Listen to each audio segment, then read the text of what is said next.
Hello, welcome to All These Repairs. This is going to be the first video of a series on Mk4 Jetta repairs and upgrades. So today we're actually going to be doing an upgrade. I purchased this Homelink garage door opener off of eBay, and I figured I would install it in this vehicle. So instead of buying a new car that has all these features for extra thousands of dollars, I bought an $18 part off eBay, and I'm going to install it, and it's going to open my garage doors for me. For this repair, you will need a Homelink garage door opener, a rotary tool, some glue, and finally a soldering iron, but you can also just get by with some wire splices. And as always, part numbers and links are listed below in the description. Next step will be to identify a place in your vehicle where you want to install it. So this is a Mk4 that has the sunroof option, so I'm going to be installing in the sunroof cover right about like this. Of course, this black piece will be inside. So the next step will be take a clean screwdriver and carefully remove this sunroof panel here.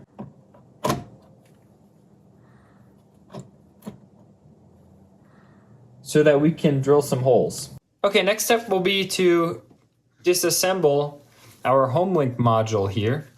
So the way we're going to do that is simply flip it over, and I'm going to press in these two tabs right here.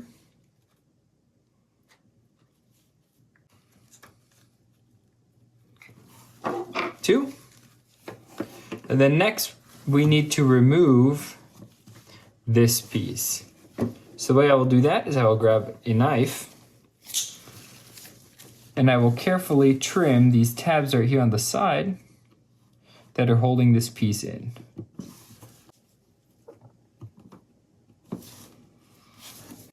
One should be able to carefully pry it out. And these were the tabs that we trimmed right here on the side there. Okay, once it's pried out, we can take it apart. These are little rubber buttons. This is for the light to come through. With our sunroof motor panel removed, flip it over.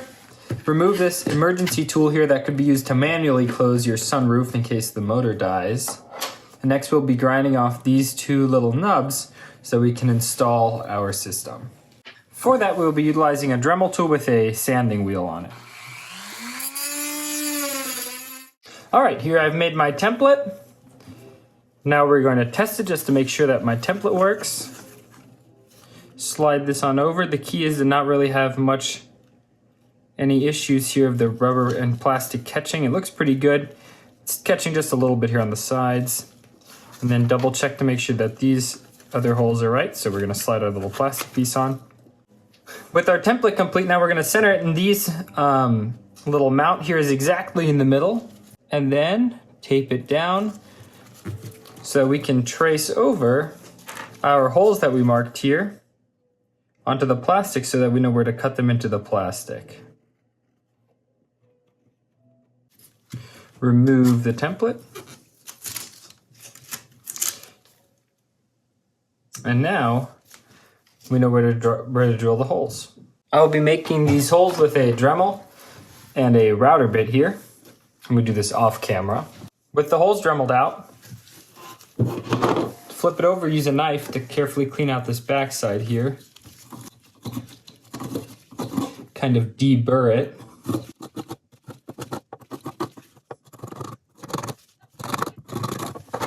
With everything deburred, we can insert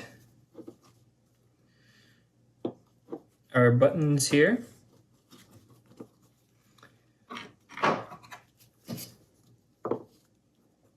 And then this on top.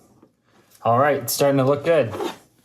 Now mix up some epoxy of your choice. Okay, and now carefully, just use a little bit. Kind of get it in here really nicely to hold it. You don't want to make a thick layer because otherwise the plastic control box that slides over this isn't going to have room. We're just trying to add a little bit here to make this as sturdy as possible. As that glue is drying, take a knife and slice this cover off. The reason is if you don't cut this cover off, there's not enough travel in the buttons to actuate the little micro switches. Once this glue has dried, take this and make sure your 3 buttons line up with these, and then we are going to carefully glue it around the edges. I'm going to use hot glue for this.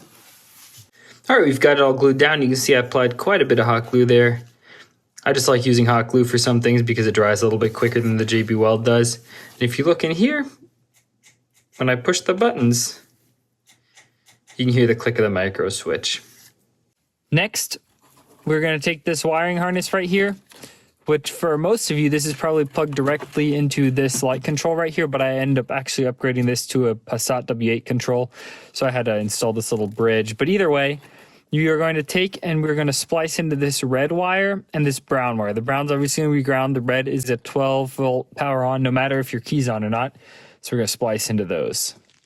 All right, my approach for this will be to simply, instead of splicing into this wire like most of you will do, I will actually splice into this wire because this is aftermarket.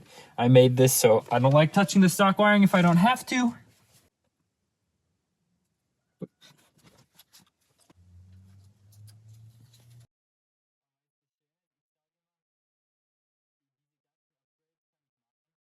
Okay, once everything's soldered, connect everything back up. I'm going to connect this into my lights. Tuck this up and away. And final step will be to connect this device now.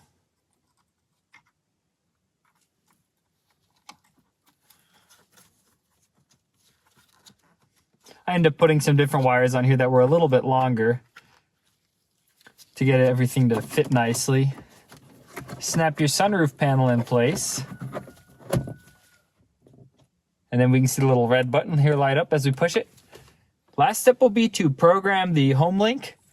And there's plenty of videos on YouTube on how to do that. I will link the one that I use to program it. Thanks for watching another episode of Ollie's Repairs. Please like, subscribe, and comment for more.